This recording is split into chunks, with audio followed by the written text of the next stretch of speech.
Je suis Sébastien Roblin, le cofondateur d'Intelligence Audio. Le studio de Bayonne est unique au monde. C'est un studio immersif. Avant, on connaissait tous les studios gauche-droite stéréo. Aujourd'hui, c'est un studio immersif à 360 degrés qui permet en fait d'avoir le son devant nous, derrière nous et au-dessus de nous. Aujourd'hui, Intelligence Audio, c'est une société qu'on appelle parce qu'il n'y a personne qui peut répondre à cette demande. Le son, en fait, dans toutes ses dimensions, nous a toujours passionnés et les évolutions technologiques ont toujours été au cœur en fait de nos préoccupations. Avec Intelligence Audio, on accompagne en fait des artistes de renommée, nationale ou internationale, en France comme à l'étranger depuis de très nombreuses années. Le service qu'on propose, c'est un service multiple. Donc le mixage stéréo habituel.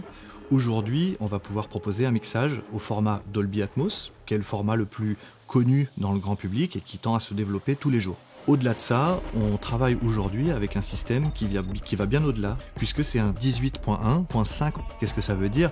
Il y a 18 enceintes tout autour de nous, il y a 5 enceintes au-dessus de nous, et il y a un point de sub. La technologie de ce type de studio est reliée au respect du timbre pour toutes les sources. Si quelqu'un veut écouter un petit exemple de ce qu'on peut faire dans ce studio immersif, je vous propose de mettre votre casque maintenant.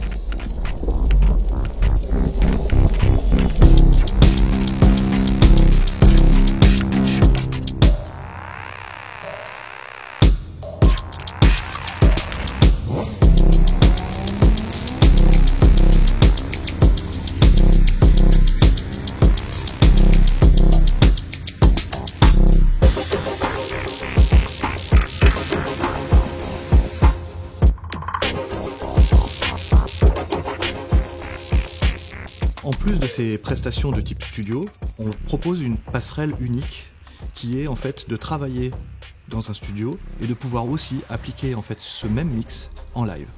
Avec la Tabal, on souhaite par exemple organiser des soirées à thème pérennes, donc des rendez-vous en fait plusieurs fois dans l'année.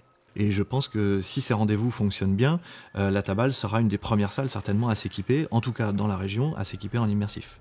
Ici on est à Bayonne, qui est une ville à dimension humaine et avec des rapports humains plus simples. J'ai eu la chance de voyager beaucoup et je cherchais en fait une ville avec un vrai relationnel fort et avec des gens sur qui je pouvais compter.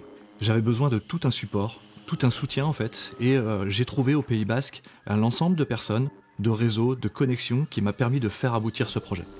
En premier lieu au Pays Basque, j'ai rencontré en fait des interlocuteurs qui ont tout de suite été très positifs par rapport à ce projet, notamment François Aplania de Basque Invest, qui a compris, je pense, la portée immédiate du projet et qui a tout de suite compris qu'il fallait que ça s'insère dans un tissu global, en fait, de connexion, d'entreprises, d'aide régionale, nationale, départementale, etc.